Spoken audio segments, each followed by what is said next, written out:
Welcome back to the Story of Us. You hear me okay? Everything's coming through? Great.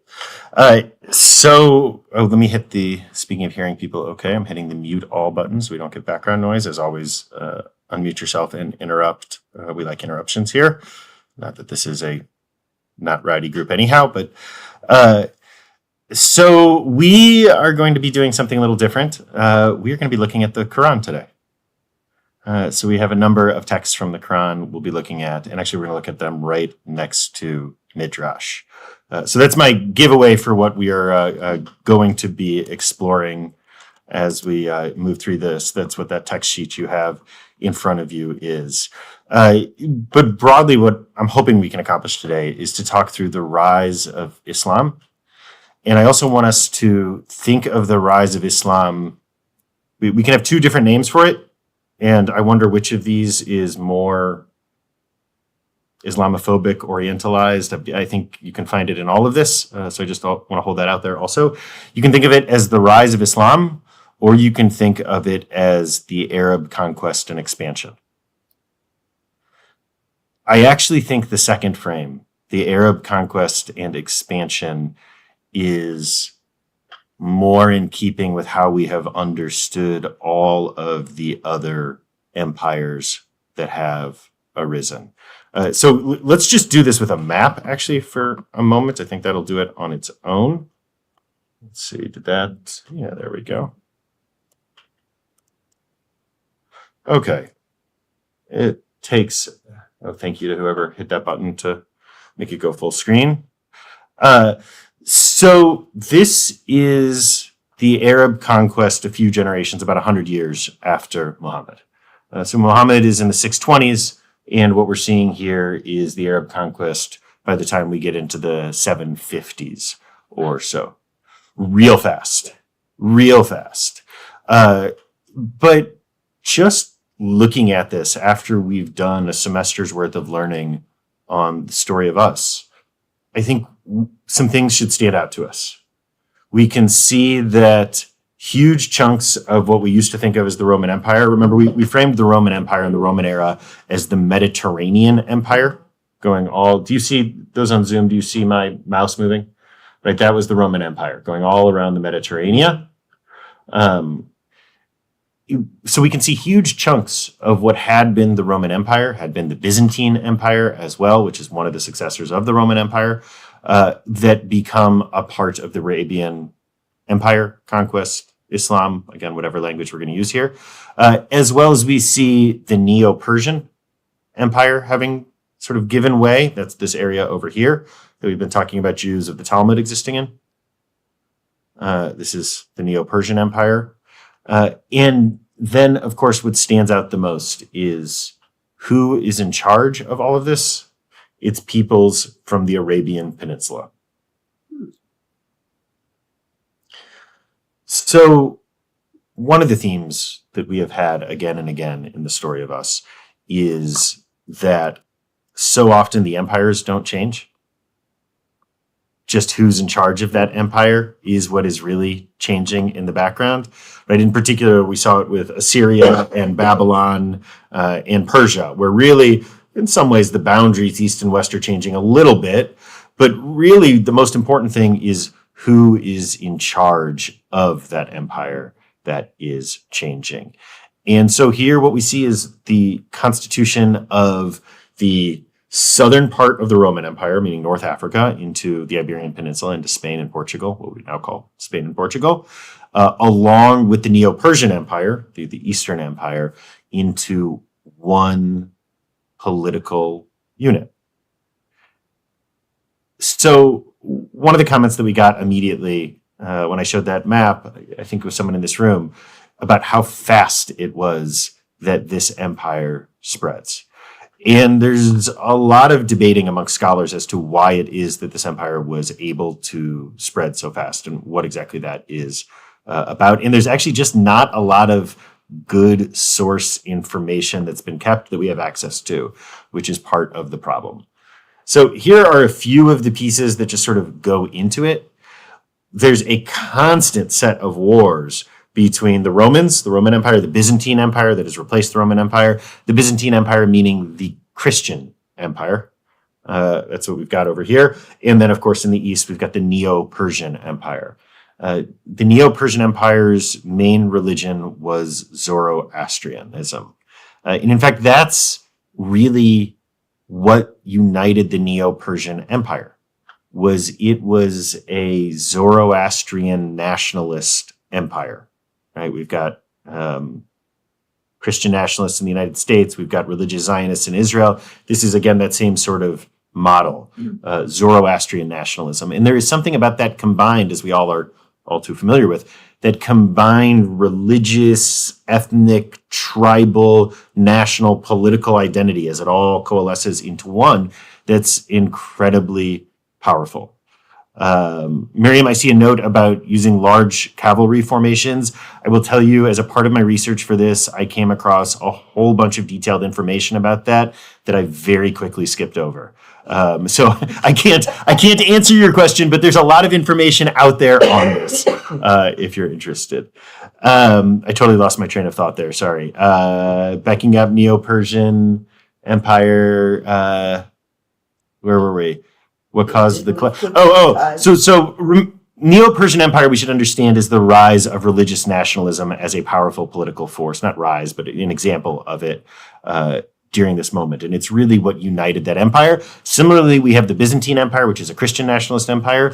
So we have these religio-national empires. They're not actually ethnic. They're trans-ethnic, but religio-nationalist empires at war with each other. And we have centuries of these wars. We had what were essentially crusades happening from Christendom against the Neo-Persians. And the language is so similar to what you find in later crusades, where it is all about stomping out the fire-worshipping idolaters and bringing the truth of Christianity and so on. So, right, it's the same sort of language that we find in the Crusades later, but is existing there for the Zoroastrians. So I want to start there because I think it gives us at least a hint as to why the Arabian conquest was so successful, and that is that just like the Neo-Persian conquest and empire was fundamentally a religious nationalist one, so was the spread of the Arabian Empire and the Islamic Empire and those ties together. And the ways that all connects with identity is incredibly powerful as a political force. Did that make sense, what I just said, as sort of a baseline for what's happening in the region? Can you say it once more? I will try once more. Yeah. Religious nationalism is really powerful. There were already models of really successful religious nationalism, particularly the Neo-Persian Empire with Zoroastrianism. And the fusion of religious identity with nationalist empire identity was one of the things that made the Arabian conquest, which is also the Islamic conquest, so successful. Did that help? That's piece number one. Larry's still shaking his head a little bit. Maybe I'm not so clear there. Let's go on to piece number two and we'll see.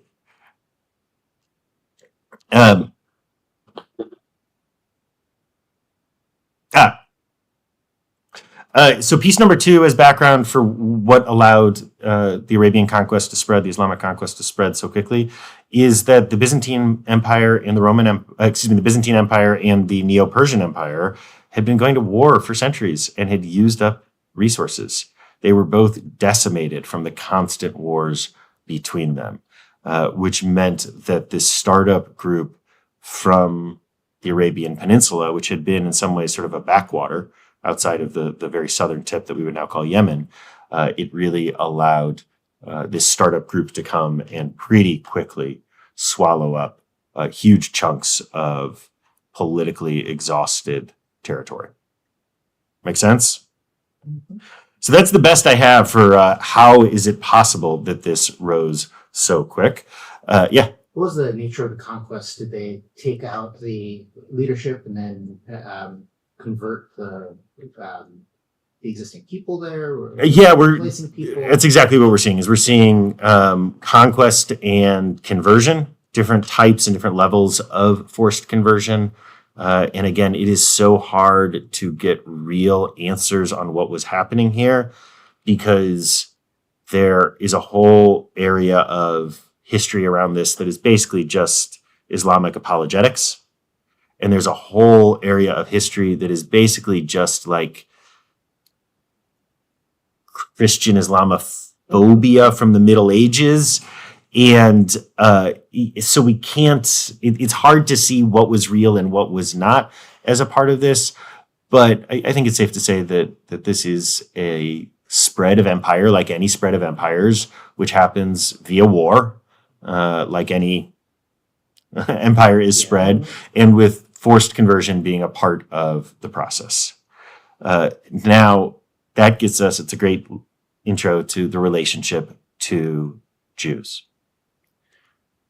So, Jews and Christians as religious minorities within this empire, we're not talking about within the Byzantine Christian Empire, but within this new Islamic empire, are significant minority populations. Jews are much less problematic to the empire than Christians are. There's a couple different sets of academic theories as to why this is. Let me give you both. I'm sure there is truth in both sets of these, actually, was my takeaway. The first is the theological approach to all of this. Christianity has some real issues with the continued existence of Jews and Judaism, particularly in the Middle Ages, right? There's incredible amounts of writing about this and the theological challenges of the continued existence of Jesus and the relationship of Jews to the death of the Christ figure and all of these sorts of pieces. Similarly, Islam, conceiving of itself as sort of Abraham's religion 3.0, right? If Judaism is 1.0 and Christianity is 2.0, then Islam is Abraham's religion 3.0. I'm borrowing from Thomas Friedman here. Has issues with Christianity, but not as much with Judaism. That's the theological explanation, the sociological, theological explanation. That's part one. You can take it or leave it. You tend to find that in scholars of the early 1900s.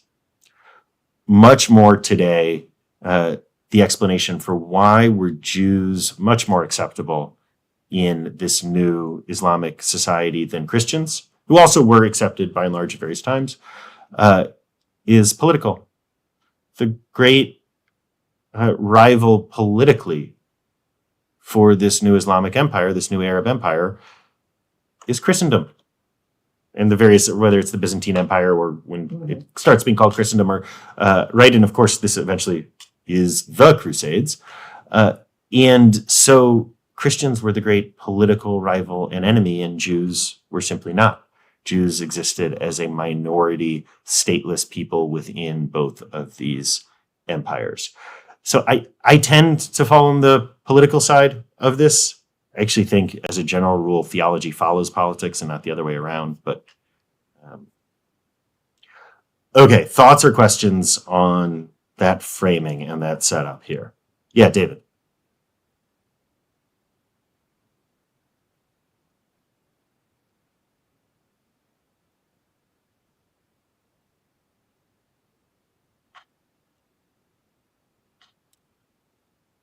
Yes, there may be some truth to that also.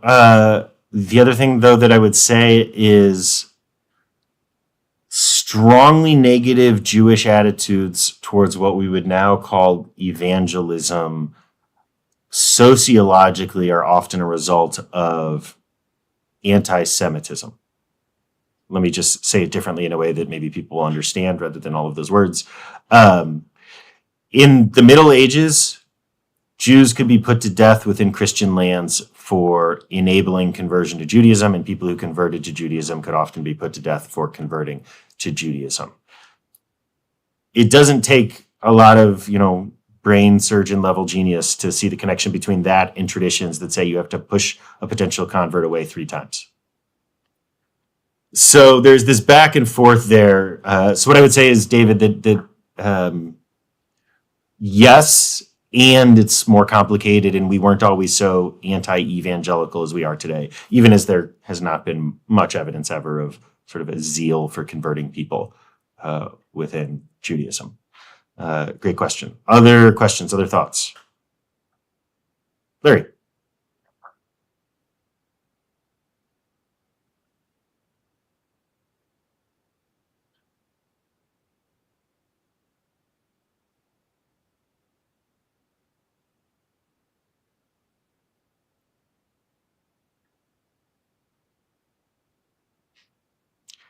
So we are today, we're really going to try to focus on sort of 620 to 750 in this region, but we are going to cover Jews and Christendom in coming weeks. Absolutely. That's coming. Yeah, thank you.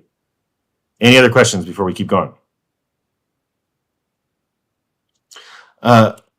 Okay.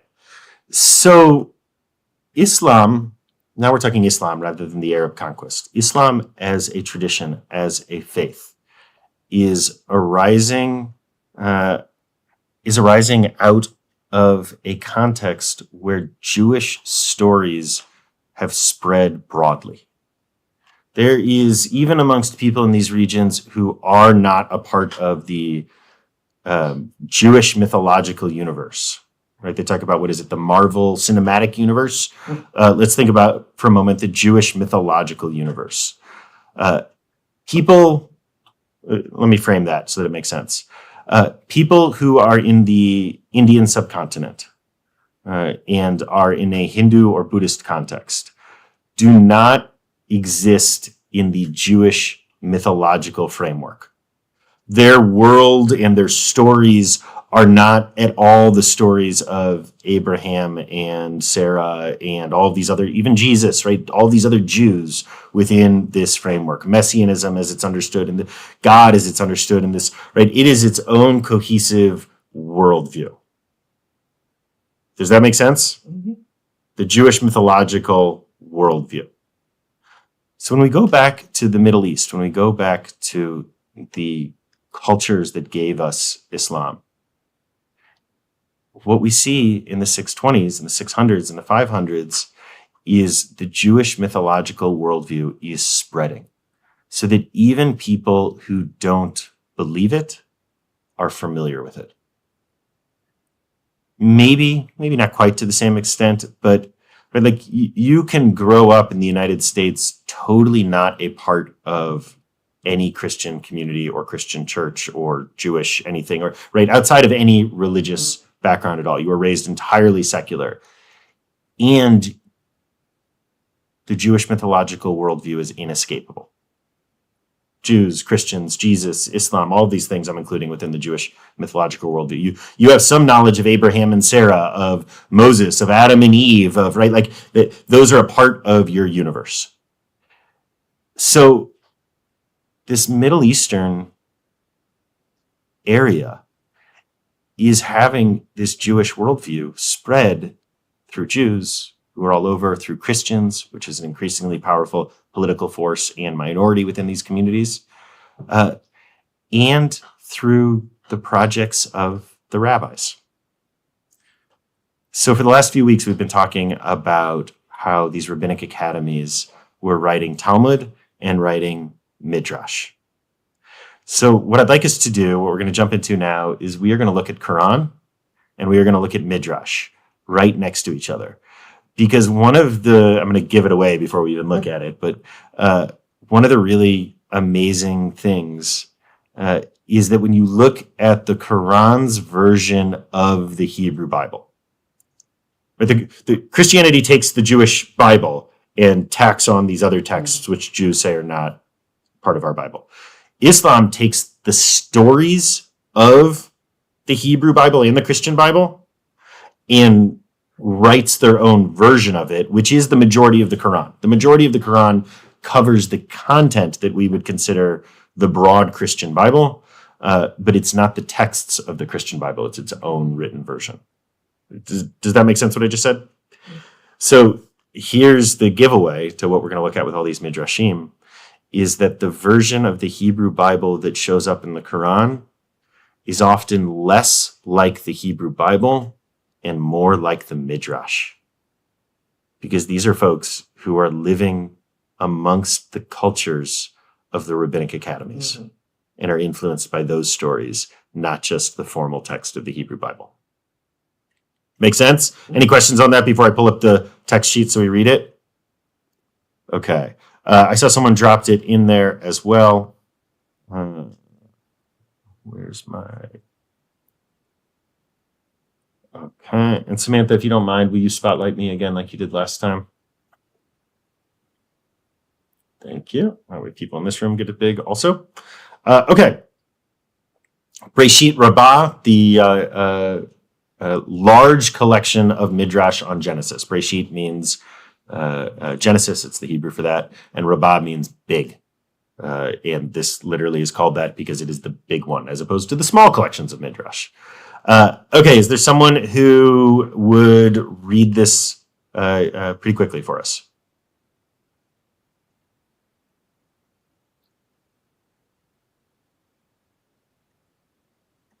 I'm looking at the sheet and not your faces too. So if you're on Zoom and offering to do so, feel free to unmute and just jump in. Thank you.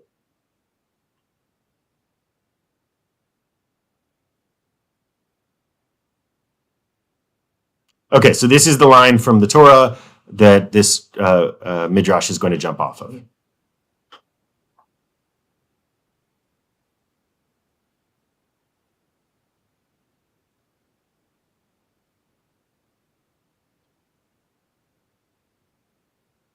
So you may know this midrash. It is pretty well known. Some people think it's in the Torah.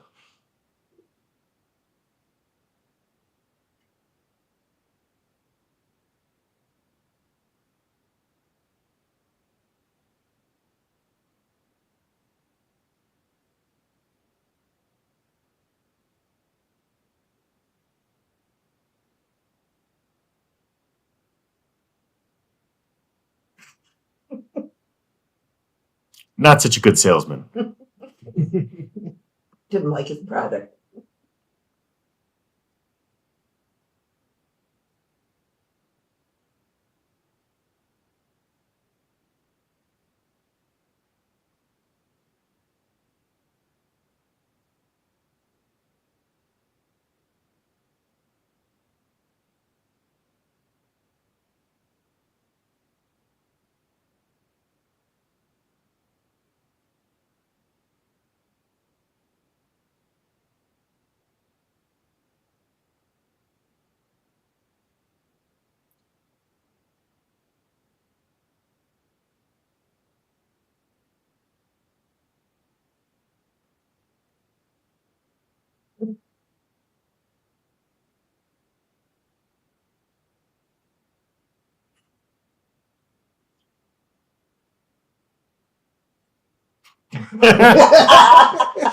Okay, you can stop there. Actually, the next part of this is actually in the Quran as well.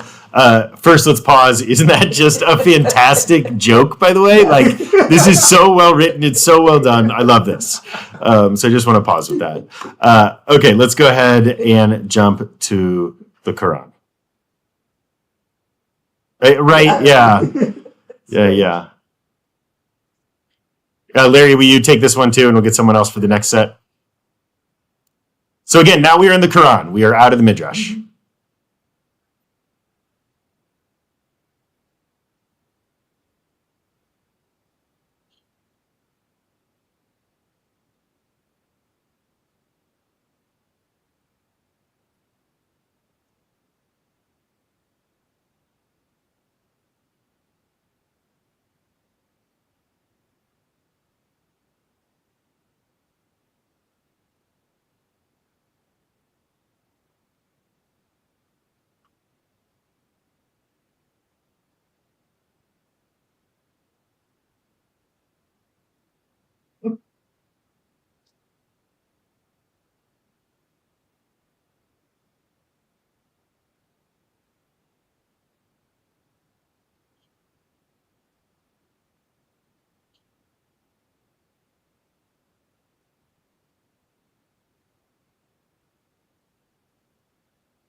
Okay, you can pause.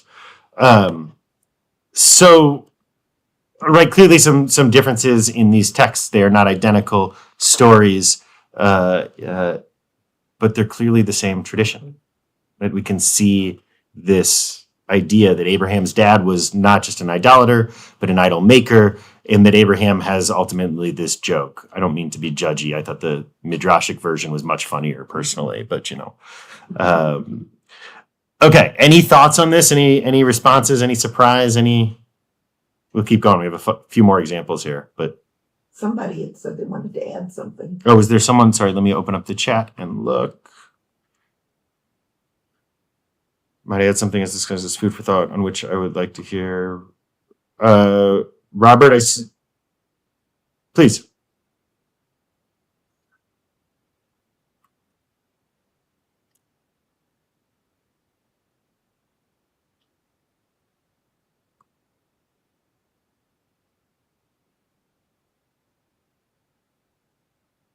We see you. Hello.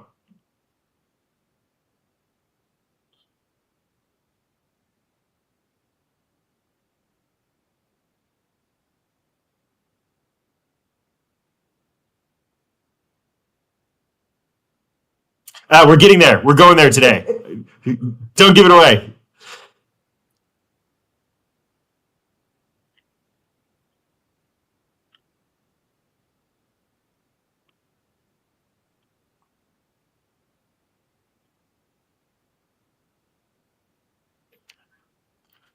So,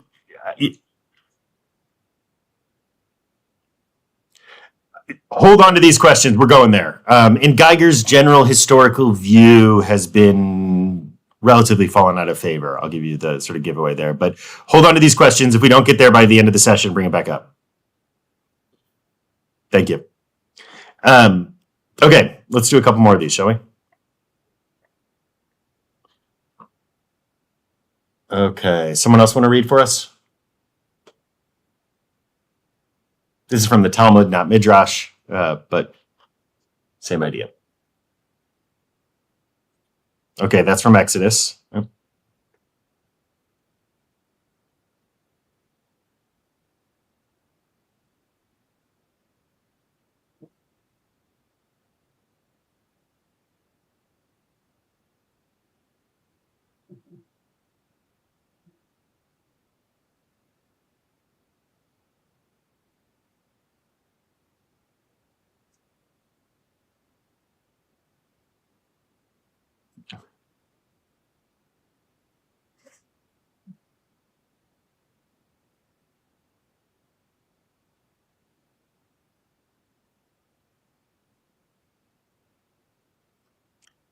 Okay, so let's take this apart. Has anyone heard this Midrash before?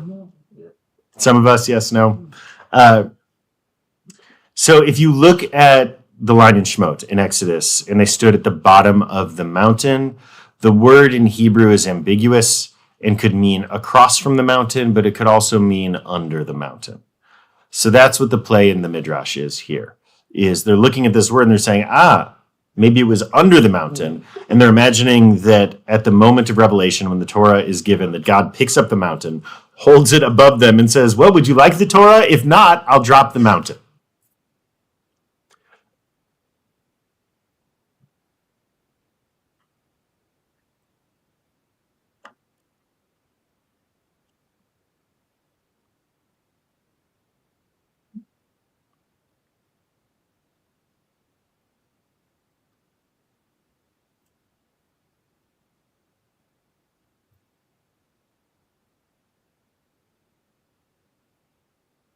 Ooh, by the way, Toby, that joke, or that, not joke, that Midrash right there about God offering the Torah to everyone is really dirty. Like, yeah, it's making fun of our neighbors as being incestuous, or it gets real beyond PG-13, let's just say, the original version of it. We have a cleaned version for the kids. Yeah. So right then we have this great discussion in the Midrash we just looked at between the rabbis who jump in and say, well, actually, if God did that, then we agreed to the mitzvot of the Torah under duress, and they are no longer binding on us. Someone else jumps in and says, actually, during the time of Esther, we decided to take them on again. So no takebacks. Regardless, throughout the Quran, over and over and over again, when it talks about the moment of revelation at Sinai, it refers to the mountain being held above the people. So again, we find the version of the Quranic text, the version of the Islamic text, to be fundamentally midrashic in addition to the biblical. Because this is coming out of the same cultural stew that Jews are living in, that Jews are writing midrash, that Jews are collating midrash. It's all happening at the same time in the same place. Okay, let's do at least one more. We'll see. Here's a real short one. The whole, we've heard it over and over again. This line that if you kill someone, the loss of one life is the loss of an entire world. You find that word for word in the Quran as well. And then we find all sorts of other, it's endless, really, the list of what you can have here. In the moment of Cain and Abel, after Cain slew Abel, the body lay outstretched upon the earth, since Cain did not know what to do with it, because there had never been someone who died before. Thereupon the Holy One selected 2 clean birds and caused one of them to kill the other.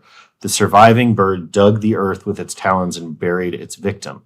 Cain learned from this what to do and dug a grave and buried Abel. It is because of this that birds are privileged to cover their blood. In the Quranic version, yet Cain convinced himself to kill his brother, so he killed him, becoming a loser.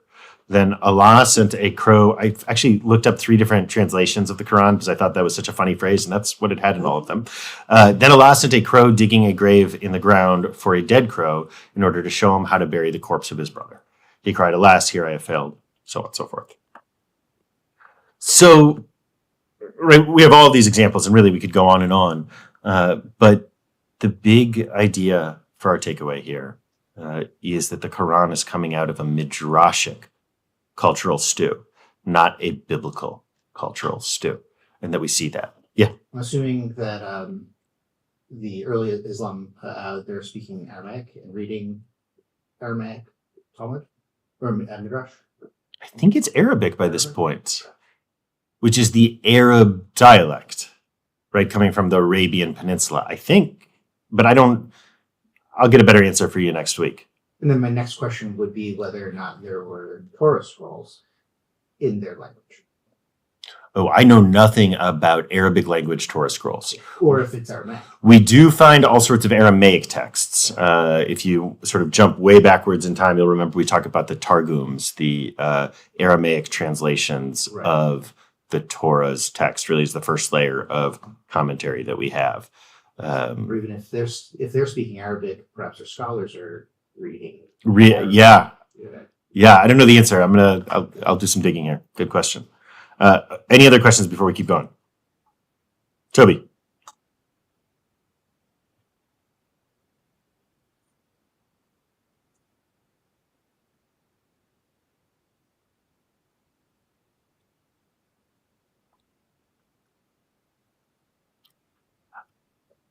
I don't know the logic behind it, and actually we don't even have a version, at least as far as I know, in the Quran that is exactly that midrash. It is just taken for granted in a number of different times in the Quran that the Torah was held, that the mountain was held above the people at the moment of revelation. So the specifics of the theologies, I think, change and vary through time and place, but the worldview, the myths, the stories of the Quran are the myths and worldviews and stories of the rabbinic Judaism of this time period, not of the Bible, if that makes sense. I mean, the Bible too, clearly, but Miriam.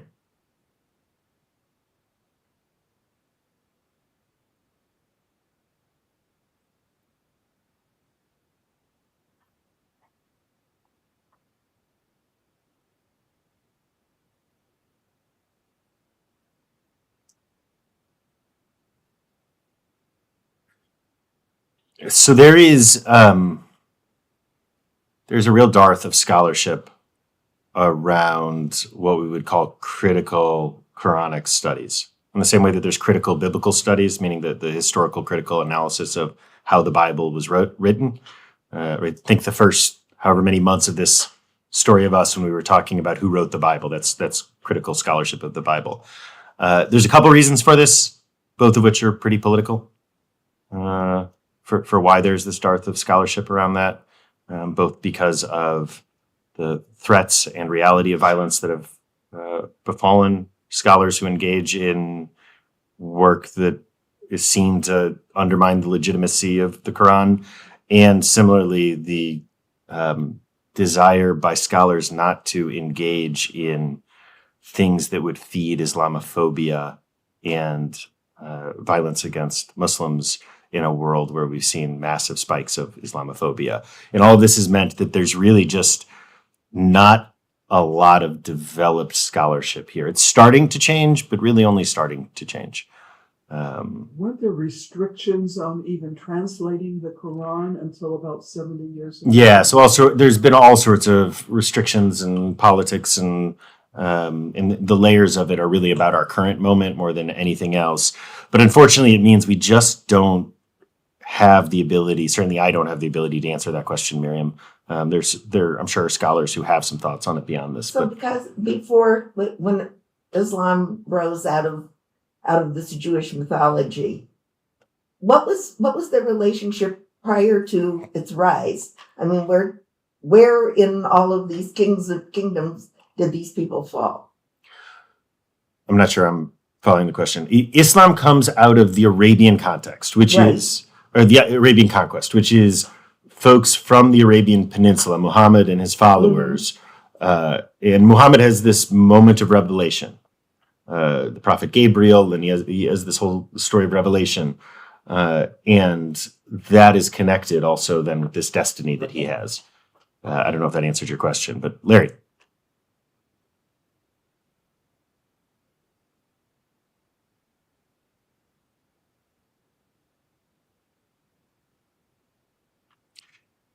So I wouldn't say drawn more from. I would say drawn from the universe of rabbinic midrashic Jews, and that certainly includes the Bible, if that makes sense. It's inclusive of that whole body rather than just being biblical. Is sort of the better frame. Say your question again, though. Sorry, I got lost there, Larry. How available is the Bible? Yeah, so that's the next piece we're going to do here. Hold on to that question, and then Miriam, I see a hand for you, and then we'll come back to your question, Larry.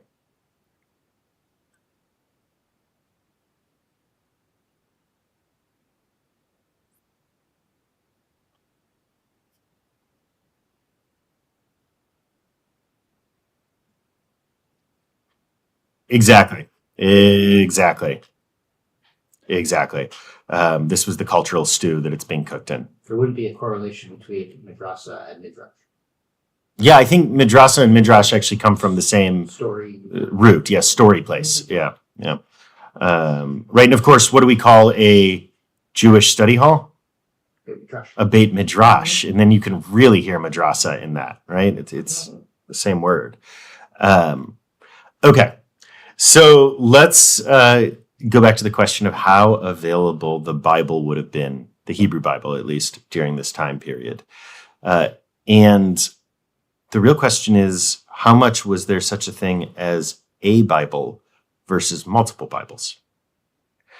So by this period, we basically have a canonical set of texts. There's not much dispute. There aren't many groups out there who are shouting, actually, there are these 3 other books. I mean, some of it with the Apocrypha and pieces like that. But by and large, the biblical canon has been set. What books are in, what books are not in. Maccabees is not going to be a part of the Hebrew Bible. Kohelet, Ecclesiastes, Song of Songs is going to be a part of the Hebrew Bible, right? Like, this stuff is set. But we're talking about an era before the printing press, which means that every copy of the Bible was a copy of another copy of another copy. If you've taken any biblical scholarship at all, any classes in this, you know that there's an endless set of names for the types of scribal errors that happen while copying Bibles. There's a name for the one where you skip a line. There's a name for the one where you skip a word. There's a name for one where you skip a this or a that, or you write it backwards, or you forget a letter and it spells a new word and it becomes a new. So this is happening.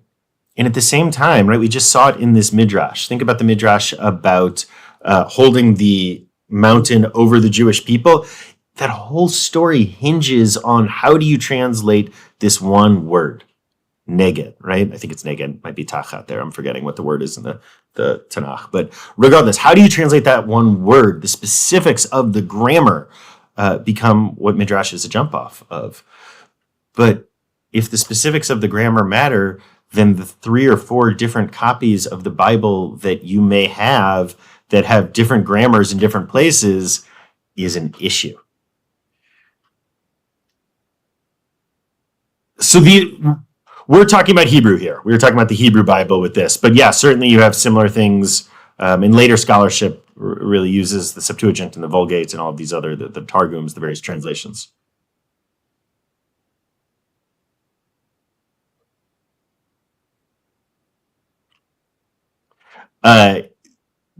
Until the Dead Sea Scrolls, until we found them. Yeah.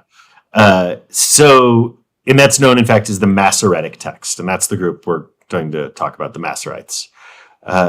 These are the people concurrent to the Rabbinic Project, sometimes overlapping to the Rabbinic Project, meaning the Talmudic Project, and sometimes not a part of the Rabbinic Project, but still a part of Jewish communities, right? Because remember, the rabbis are still kind of fringy, even as they're growing in authority. And the Masoretes are going through and establishing the official version of the text. What is the biblical text? What is the spelling within these texts? What is the proper grammar? What are the verses that actually are included and what are not? And they're dealing with all of these various collections that they have and traditions that they have until they have an official version of the Hebrew Bible. These are also the people, by the way, this is happening at the same time period that we're talking about right now, sort of the 6th century, maybe through the 10th century, somewhere in that range, maybe the 5th century, maybe the 7th, but somewhere in that range. What kind of people were the Masoretes? So the Masoretes are very similar to what's happening in these Talmudic academies, and again, sometimes overlapping. These are scholars and scribes and Torah students, but not always people who believe in or accept the Talmudic project. It includes some people who are rejecting the Talmudic project. We're going to get to the question a few minutes ago from Robert about the Karaites here. So the Masoretes also give us vowels. They invent what's known as the vocalization system, meaning the vowel system. So if you've ever, just quick show of hands, who has even basic alphabet experience with looking at Hebrew letters? Most of us, not all of us. Hebrew does not include vowels, only consonants. And so the vowels have to be inferred from the text. This is still the case with modern Hebrew. By the way, you go to Israel and buy a book or look on road signs or etc. Actually, road signs do have vowels, but generally public signs, store signs don't have any vowels. And instead, there's ways of writing that allow you to infer what the vowels are based on the consonants and how they're connected. Things like this.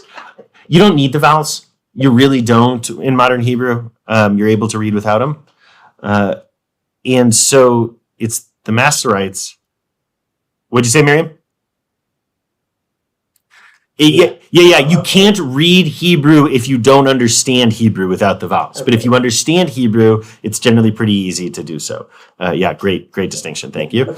Okay. So the Masoretes are the ones who invent the vocalization system, which also means they're the ones who standardize the meaning of these words. Because there are all sorts of words that you change the vowels and you change the meaning of them. All sorts of words. And we can even see remnants of these disagreements in Midrash, which will play with the vowels. You'll find also these Midrashim, which will say, well, actually, this word can also be, this should better be understood as this other word. Here's a great example. You're not supposed to cook a calf in its mother's milk, right? Basar b'chalav. Well, chalav is milk. Chalev, same words, different vowels, is fat. But that's delicious. It's an entirely different concept. It's an entirely different concept. Yeah. You're not supposed to cook a calf in its mother's milk, or you're not supposed to cook a calf in its mother's fat. Milk is the Masoretic text. Milk is the accepted understanding. It is the rabbinic understanding. But you open up the Talmud, and right in the section talking about kashrut, there's a rabbi who stands up and says, you all are reading this word wrong. It's not chalav, it's chelev, and it's talking about not cooking a calf in its mother's fat, which is probably actually the original idea. It's archaeologists now have evidence of Canaanites taking pregnant calves or pregnant cows, cutting them open, creating a fire, and cooking the calves within the body cavity of the mother cow's body. You can understand it as That's a not delicious. you can understand it as a fertility ritual, though, right? Yeah. Yeah. Well, I'm a vegetarian, so whatever. Don't blame me. It's yeah, no. So it probably is a bad translation. Actually, Masoretes got it wrong here, but whatever, because the Masoretes determine how Jews understand this. They understand the normative Jewish translation, which is why don't cook a calf in its mother's milk. So you see the power of that there, of inserting those vowels. They also create the trope symbols. Trope symbols are a way of chanting Torah, but that's really secondary. Trope systems are punctuation. First and foremost, they are punctuation that delineates the beginning and end of a verse and the beginning and end of a phrase within that verse. That's what trope is. Now, it also tells us how to chant it. But the chanting is secondary. And in fact, when you're correcting someone, traditionally, when you're correcting someone who's chanting, you only need to correct trope mistakes that lead to errors in understanding, because you're, having a phrase be at the wrong spot, or a sentence ends at the wrong chunk, or whatever it is. So that also is the work of this group, the Masoretes, who are acting and living concurrent to the rabbis, sometimes the same people as the rabbinic movement, and sometimes very much not the rabbinic movement. Okay, thoughts or questions on that? One more note about the Quran before we talk about the Karaites now. When you look at the story of the relationship in the Quran between the early Arab conquest and Jews, there's a number of stories of Jewish tribes who have covenants with Muhammad, and then often the Jews are shown as backhanded and turn their back on Muhammad, and these tribes are destroyed after that. Putting aside whether any of these things historically happened or didn't happen, and all sorts of political and anti-Semitic implications that come many centuries afterwards, what we see is something about the nature of Jewish identity and Jewish community within this region during that time period. That there were independent Jewish tribes.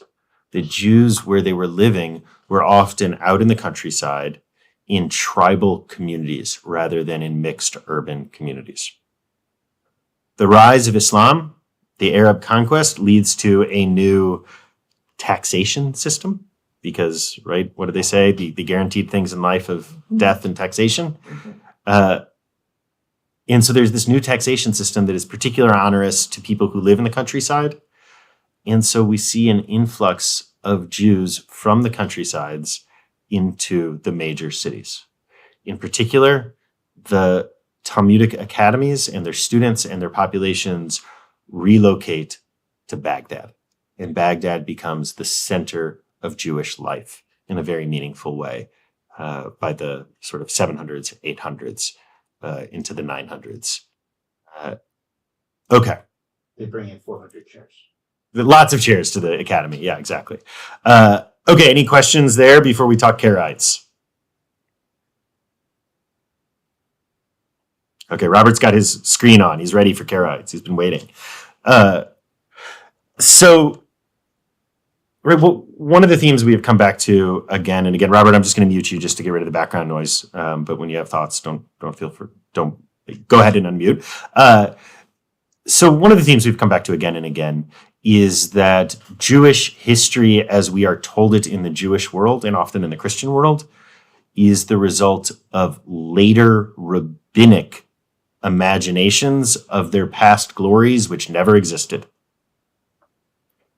We've looked at this in a number of ways, right? We've talked about the Sanhedrin and how almost certainly prior to the destruction of the temple in 70, rabbis weren't a part of the Sanhedrin. And if there was a rabbi on the Sanhedrin, he wasn't there because he was a rabbi. He was there because he was wealthy and connected, and being a rabbi may have actually, been a strike against him being on the Sanhedrin because those were fringy people.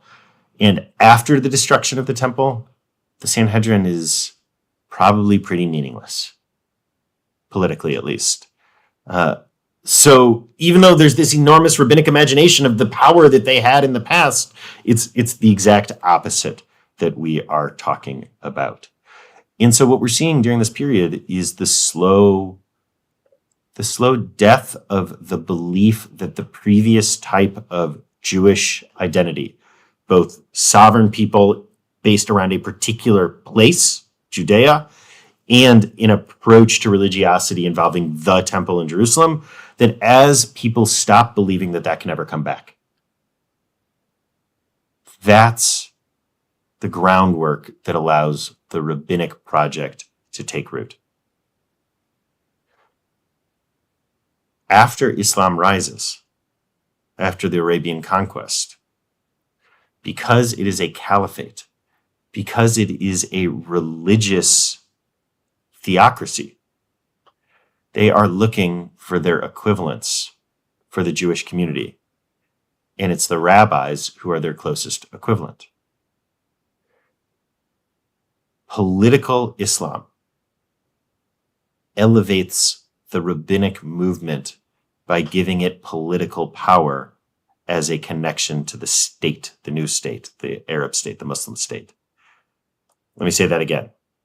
It is the new Islamic state, the empire, that says to the rabbis, you will be our conduit for a relationship with this important, significant minority in our community, the Jews. And in doing so, gives power and legitimacy to the rabbinic project. One of the ways that we know, Nitya, I see your hand, give me 1 second, let me say this, and then one of the ways that we know that the rabbinic movement is becoming successful and becoming normative during this time period is we start seeing groups that their identity is anti-rabbinic. Now, there have always been groups that said the rabbis were wrong. You go back to the group called the Sadducees and the Pharisees, right? The Sadducees were the mainstreamers saying that the fringy Pharisees and their idea of an oral Torah given at Mount Sinai that turns into the Talmud, that was wrong. You have groups throughout this time period that disagree with the rabbinic idea of the oral Torah. But identifying yourself and your identity as a movement as being against those people over there shows that those people over there have become the normative, powerful ones. And so there is a group that emerges. There's all sorts of debate as to when to date this, but we're just going to go ahead and call it the 700s, that becomes known as the Karaites. And what they are is a group that is dedicated to a Judaism that says that only the written Hebrew Bible is legitimate, the Masoretic text, and not the Talmudic or rabbinic project. One of the big places of disagreement here is around fire, whether you can have fire during Shabbat or whether you can not. So rabbinic Judaism says you can't create new fire, but you can have fire that's already burning. You can light Shabbat candles before Shabbat starts, and they're allowed to continue burning. Karaites say absolutely not.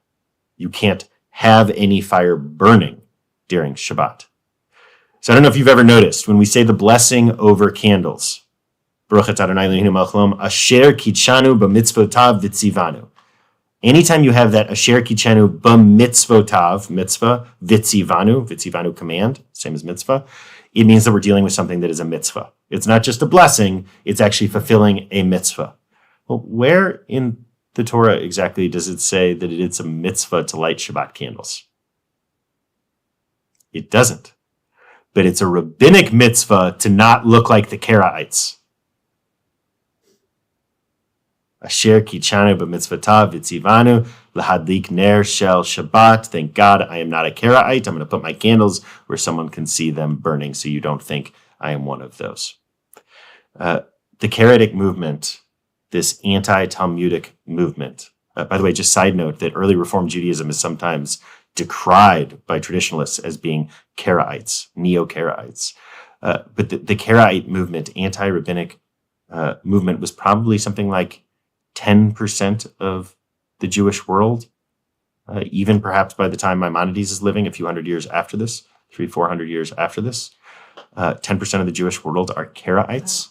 There are still Karaites today. There were Karaites particularly in the Islamic Jewish world. And a whole bunch of them got permission from various local Muslim rulers to resettle in Israel. And that became a center of Karaite Judaism, even while Rabbinic Judaism becomes centered in the political capital of Baghdad.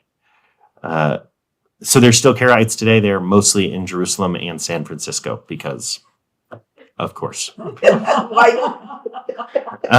Okay. Fringe likes fringe. So that was the Jewish world of the early Muslim era, early Islamic era, early Arab conquest. Again, the big things I hope you take away from today are just the scope of political Islam in the Arab conquest, the connections between the Quran coming out of this midrashic environment, the formalization of the text, the Masoretic text. We've got a version of the Hebrew Bible that is official, and the fact that rabbinic authority has become authoritative enough that the groups that are popping up define themselves as anti-rabbinic. Okay, I saw some questions. I'm going to start with Robert because he's the one who set us up with the Karaites, and then I see Nancy and Toby and anyone else. I'm in no rush today, even as we are hitting 6:30. So.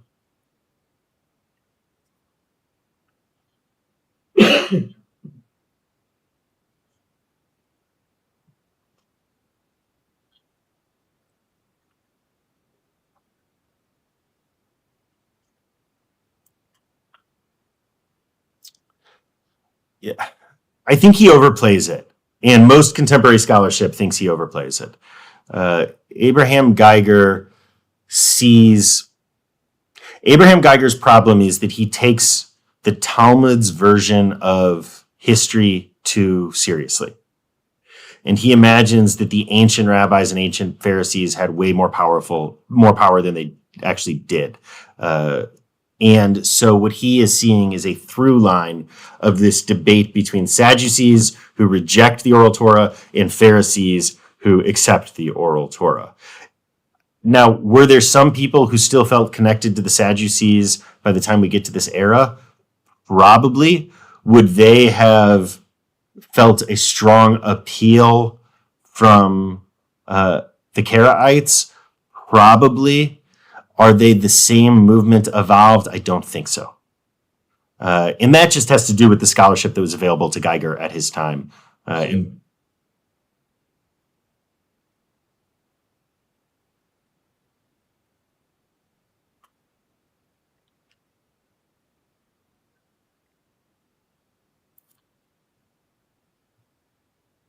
There are philosophical and theological through lines between these communities, but I don't think there are sociological through lines. They're not the same group of people through time.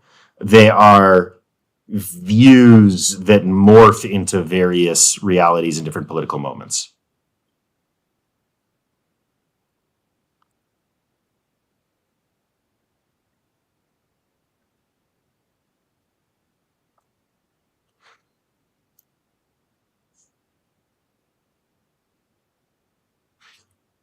Yeah. So, yeah, no, I hear what you're saying. Let me say it differently. Today, it is generally accepted scholarly consensus that the ancient rabbis, both the Pharisees and the post-Pharisaical rabbis, were way less powerful, way less important, way less politically connected than later Jewish texts imagine them to have been. That's the issue with Geiger's analysis, and Geiger didn't have access to that information because at his time period, that was not scholarly consensus, so it hadn't even really emerged.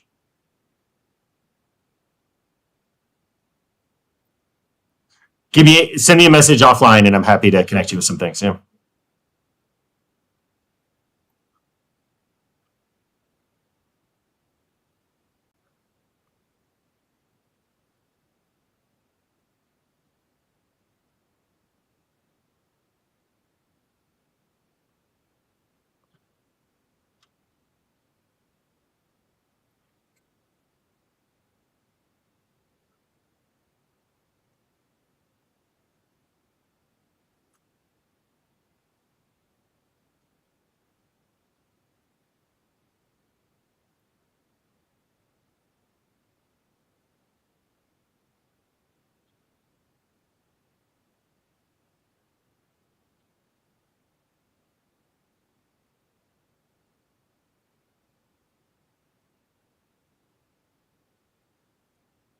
So it's not the interpretation of the Torah, right? It's the interpretation of the Quranic version of the stories that originally are written down in the Torah.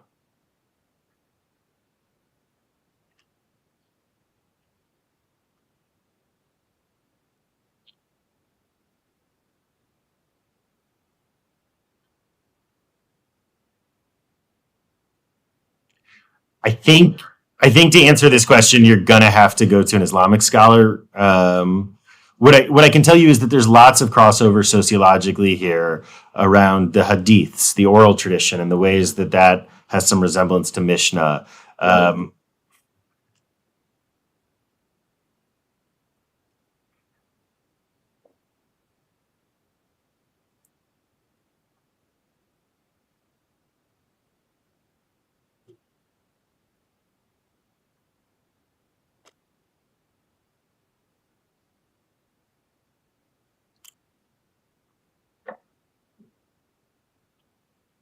Thanks, Miriam. Toby, you had a question, I believe. Oh, and Nancy. Sorry, Nancy, we'll get to you next.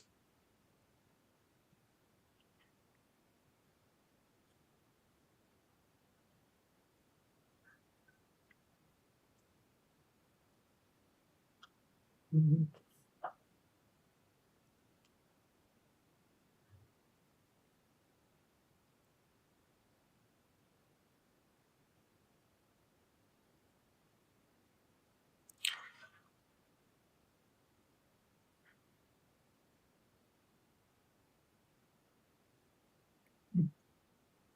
Mhm. Rome does the same thing. Rome does it with the rabbis too in the Byzantine world. We see exactly the same phenomenon where the rabbis become a useful equivalent to the bishops in terms of politically relating to the Jewish minority. And in doing so, Rome elevates the power of the rabbis and rabbinic project. So yeah, right. Like we like to pretend that we are the ones in control when the reality is we are a tiny little boat tossed around at sea. The same thing is extraordinarily true of the Zionist movement, and this is coming way later, but I read this book a couple of years ago that just totally revamped my understanding that we have to understand that the Zionists had no power. The Zionists didn't found Israel. If they had any power, if Jews had any power, we would have been able to get Roosevelt to bomb the tracks to Auschwitz. We would have been able to, right? Like, we have no power. It's the great European powers who create Israel. It's, the first 500,000 Jews who end up in Israel prior to the state. When do they start going? Not until after America shuts off the gates of immigration here. It's just an entirely different frame, but we tell our own story as all humans do, as if we are the center of it, as if we are the main character, as if we are the ones with power and agency. And over again, whether we are talking about the creation of Israel, whether we are talking the official version of the Torah, or any of this, we are just a small little lifeboat tossed around at sea.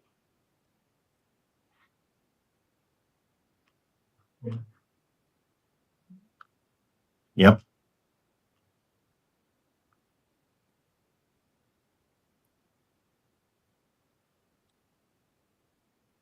Yeah. I am.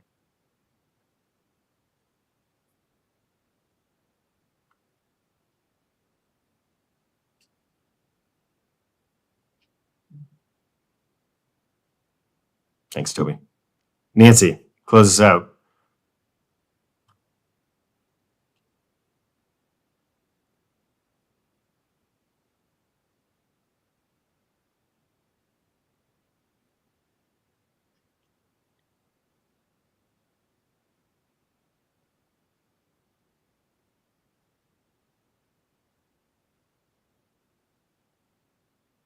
Yeah, we didn't quite get here, and we'll get there in coming weeks. But there's a concept of dhimmi, which is people of the book, right? So, and this is getting a little further into historical Islam, but and again, I'm not an expert on historical Islam, so let me be very clear there. Uh, but there's a distinction between people who are idolaters and people who are peoples of the book. Not so different. You find the equivalent in Jewish thought and Christian thought as well. With different political obligations, you can be a minority in the empire if you are a person of the book, fundamentally a monotheist, but if you're an idolater, you cannot be, and all sorts of other pieces that go along with that. This ends up being a very flexible political notion, by the way, because as Islam spreads into the Indian subcontinent, they're able to say, well, actually, the Hindus just believe in Brahman as sort of a monotheist, so they count all, right? Because again, what are you going to do? There's millions and millions and millions and millions, right? Like there's just, political realities. But within these, particularly these areas that we're talking about, the Muslim world of Muhammad, the Arab conquest region, we have this concept of dhimmi, second-class citizens, and a special tax that Jews would pay to be second-class citizens. And look, we're used to talking about second-class citizens as a dismissive. I don't want to be a second-class citizen. We got to remember also that a second-class citizen in Islamic empire was so much better than a non-citizen subject of Christendom. And it was not ideal. So we also shouldn't do the Orientalist thing and turn it into a utopia. But by and large, it is fair to say that any time before 1948 or so, it has been better to be a Jew in a Muslim land than a Christian land. That's a pretty universal thing that we can say.